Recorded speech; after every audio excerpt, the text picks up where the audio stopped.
नमस्कार, सत श्री अकाल, आदाब, अस्सलाम वालेकुम नाज़रीन। मैं हूं मोहम्मद राशिद और आप मुझे सुन रहे हैं आपके अपने यूट्यूब चैनल स्पिरिचुअलिटी स्टेशन यानी रूहानी जंक्शन पर। मैं आपके सामने हाजिर हूं एक नई सीरीज़ लेकर जिसका नाम है नबियों के किस्से, जिसमें मैं आपके साथ शेयर करूंगा सारे पैगंबरों की दास्तान, उनकी कुर्बानियाँ, उनके मौजज़े। तो चलिए शुरू करते हैं।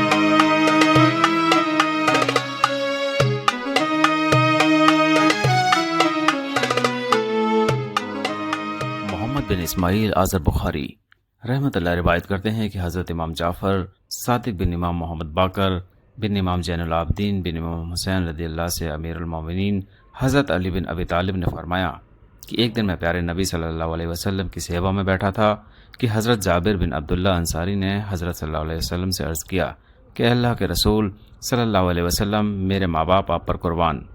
फरमाया कि अल्लाह ताला ने सबसे पहले क्या चीज़ पैदा की? आपने फरमाया, तमाम चीज़ों से पहले उस खालिक पैदा करने वाले यानी खुदा ने मेरा नूर पैदा किया। फिर हज़ारों वर्ष तक वह नूर अल्लाह की कुदरत से उसकी बड़ाई को देखने और उसकी तस्बीह और सजदे में लगा रहा।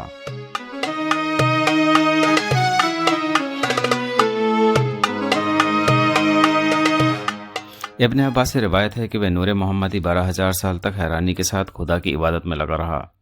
फिर अल्लाह ताला ने उस नूर से एक मोती पैदा किया। उस मोती पर अपनी जलाली नज़र डाली तो उस रौब के असर से वह मोती पानी पानी हो गया। फिर 1000 साल तक बहता रहा। बाद में उसके 10 हिस्से किए। पहले हिस्से से अर्श बनाया, उसके 4000 सुतून किए। एक सुतून से दूसरे सुतून की 4000 साल की राह है। उसके बाद 4 फरिश्ते पैदा किए, एक आदमी की शक्ल में, दूसरा ऊँट की शक्ल में, तीसरा करगस के रूप में, चौथा गाय के जिस्म की शक्ल में। इनके पाँव तहत सरा यानी निचला हिस्सा और मोड़े अर्श से लगे हुए हैं। इनको अल्लाह का हुक्म हुआ कि अर्श को उठा लो।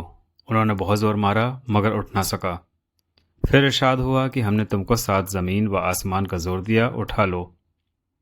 फिर उन्होंने ताकत लगाकर उठाना चाहा मगर उठ ना सका। इसके बाद हुक्म हुआ कि यह तस्बीह पढ़कर उठा लो। सुबहान ज़िल मुल्क वल मलकूत, सुबहान ज़िल इज़्ज़त वल अज़मत वल हैबत वल कुदरत कल कमाली वल जमाली वल किब्रिया वल जबरूत, सुबहान मलिकल हय्यिल लज़ी ला यानमु वला यमूतु, सुब्बुहुन कुद्दुसुन रब्बुना व रब्बुल मलाइकति वर रूह। जब फरिश्तों ने ये तस्बीह पढ़ी, अल्लाह की कुदरत से अर्श को उठा लिया। दूसरे हिस्से से कलम बनाया। उसकी लंबाई 500 साल की राह और चौड़ाई 40 साल की राह की है। तीसरे हिस्से से लौहे महफूज यानी हिफाजत की हुई तख्ती बनाई। उसकी चौड़ाई और ऊंचाई 100 साल की राह की है। उसके चारों तरफ याकूत जड़ा है। फिर कलम को हुक्म हुआ कि लिख। अर्ज किया, क्या लिखूं? लिख, मेरा इल्म मेरी खिलकत यानी सृष्टि में। अर्ज किया, शुरू किस तरह करूं? फरमान हुआ, शुरू कर बिस्मिल्लाहिर्रहमानिर्रहीम। फिर कलम ने बिस्मिल्लाह को 1000 साल में पूरा किया। इसके बाद अल्लाह का फरमान हुआ, लिखो, मैं माबूद हूँ, मेरे अलावा कोई इबादत के लायक नहीं। मोहम्मद मेरे रसूल हैं। जिसने मेरे फैसले पर भरोसा किया, मेरी भेजी हुई मुसीबत पर सब्र किया, मेरी नेमतों पर शुक्र किया और मेरे हुक्म पर राजी हुआ, मैं उसे सिद्दीक बनाकर उठाऊंगा और कयामत के दिन उसे सिद्दीकों के साथ उठाऊंगा। और जिसने मेरे फैसलों पर भरोसा न किया, मेरी बला पर सब्र न किया, मेरी नेमतों पर शुक्र न किया और मेरे हुक्म पर राजी ना रहा, उसे चाहिए कि मुझे ही माबूद चुने। फिर कलम ने लिखा और लिखती चली गई, यहाँ तक कि लिख डाला वर्षा की बूंदों को, पेड़ों के पत्तों को, रेगिस्तान की रेतों को और कयामत तक जो जो होने वाला है। लिखते हैं कि जब कलम ने मोहम्मद सल्लल्लाहु अलैहि वसल्लम का नाम सुना तो अर्ज़ किया कि ए खुदा, तेरे जैसा और बराबर का कोई नहीं। फिर ये किस बुजुर्ग का नाम है? आवाज़ आई कि ये नाम मेरे हबीब का है, वह मखलूक खास हैं। अगर मैं उसे पैदा ना करता तो मेरी कुदरत जाहिर ना होती। कलम ने जब ये आवाज़ सुनी तो हैबत से उसका सीना फट गया। रिवायत किया जाता है कि लौ हरकत में आई कि मेरे जैसा कोई नहीं, क्योंकि मुझ पर खुदाई इल्म लिखा गया है।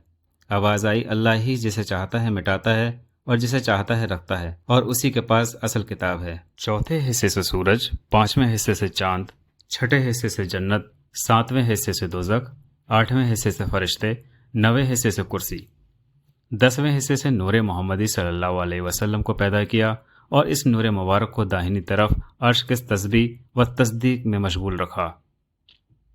रिवायत है कि कुर्सी के नीचे याकूत का एक दाना पैदा हुआ। ऊंचाई और चौड़ाई उसकी 500 साल की राह है। उस दाने पर अल्लाह ने नज़र की, हैवत से वह खुद ब खुद पिघलकर पानी हो गया। इसके बाद दक्षिणी उत्तरी हवा को पैदा करके हुक्म दिया कि तुम पानी के चारों कोनों पर मौज करो, झाग निकालो। तो उसकी कुदरत से आग पैदा हुई, वह पानी पर गई। उसका धुआं निकलकर कुर्सी और पानी के बीच में हवा पर लटक गया।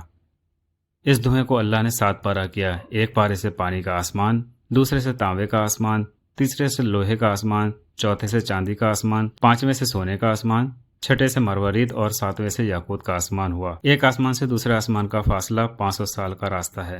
پھر اللہ تعالیٰ نے اپنی قدرت سے اس پانی کے جھاگ سے لال مٹی کی پیٹ پیدا کی، اسی جگہ جہاں اب خانہ کعبہ ہے۔